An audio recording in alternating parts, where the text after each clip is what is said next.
Welcome to my first recipe video. When I do these videos, I'm going to be sharing what I eat in a day, along with the carbs and the calories. I am on the induction program for the Atkins diet. I eat no more than 20 carbs a day and no more than 1,200 calories. So today, I started the day with 4 ounces of baked chicken breast and 2 tablespoons of mayonnaise. Yep, there's salt and pepper on that too.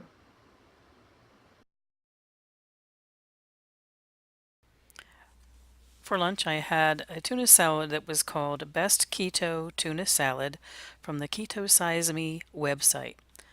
You'll see the link to all the recipes that I use in the text box below. Please do check out these wonderful websites. The recipe called for a can of tuna. It didn't say what size can of tuna, but I was using a 12-ounce can of tuna because it was for both my husband and I, so I did double the recipe. The recipe called for a boiled egg, and I forgot to boil eggs, so that was not in my recipe today. It called for 2 slices of bacon on each serving, a tablespoon of chopped onion, a tablespoon of mayo, a tablespoon of sour cream, 2 teaspoons of Dijon mustard, and a quarter a teaspoon of dill. I didn't show the onion in this collection of ingredients, but I most definitely put it in. It's just a matter of mixing everything up and you have a salad. Now, given it tastes better if it has been made the day before and all the flavors have a chance to blend. So that's a good idea to do it the day before. I measured out a cup of lettuce and put my tuna salad on that. I had about 5 ounces of the tuna salad. And reminder, if you're low carbing, remember there's carbs in lettuce. So there is a cup of lettuce here, 4 cherry tomatoes, and a kosher dill spear. And for dinner, 2 new recipes I tried. A feta spinach tomato burger and something called cauliflower a la vodka, which uses the vodka spaghetti sauce.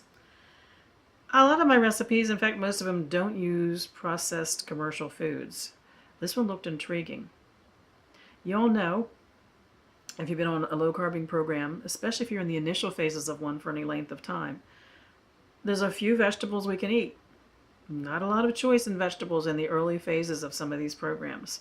So you have to get good at making the ones that you can eat, in this case cauliflower, taste different.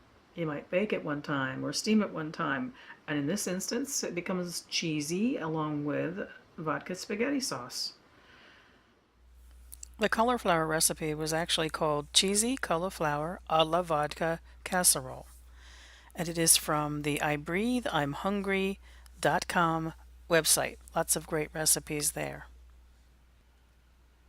The ingredients are 8 cups of cooked cauliflower florets, well drained, 2 cups of vodka sauce, that's the spaghetti sauce you buy in the spaghetti aisle at your grocery store, 2 tablespoons of heavy whipping cream. I didn't have heavy, I ended up using light, but I found the heavy later. Yeah, maybe I need to get a little bit more organized.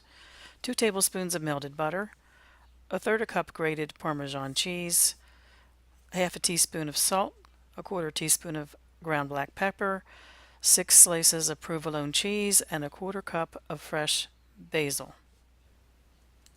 The directions are to combine the cooked cauliflower, vodka sauce, heavy whipping cream, butter, Parmesan cheese, kosher salt, and black pepper in a large bowl and toss to coat well.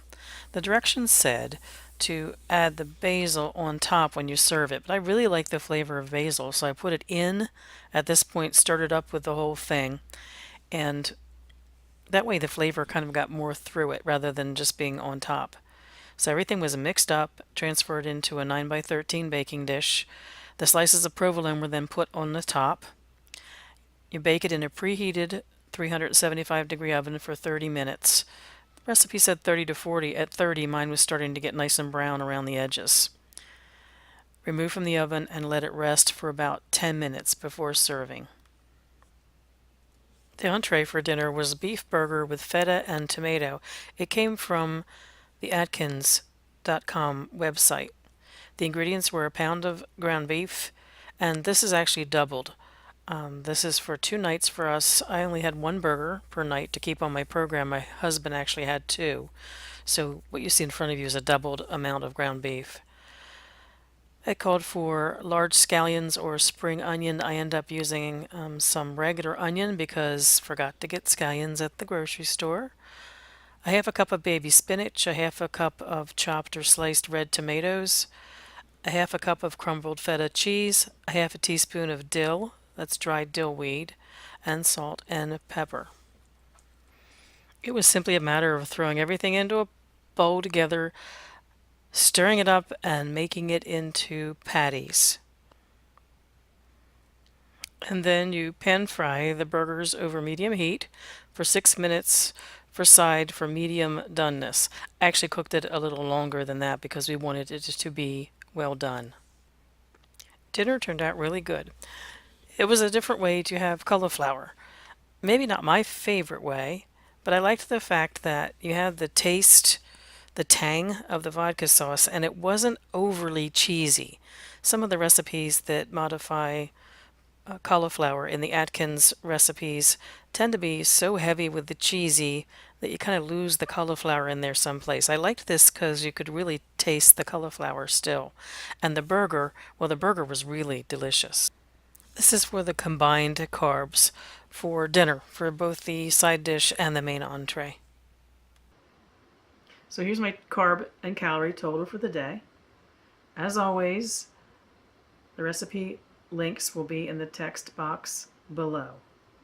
And as always, I suggest, as I don't necessarily trust the numbers that the creators of any online recipes have ascribed when it comes to carbs and calories, don't trust mine either. I'm trying to be pretty good about it, but do your own math if you're in doubt about whether I figured things out correctly. Enjoy eating low carb. Have fun creating. Give yourself a variety of tastes and textures, and you're not going to feel deprived in any way.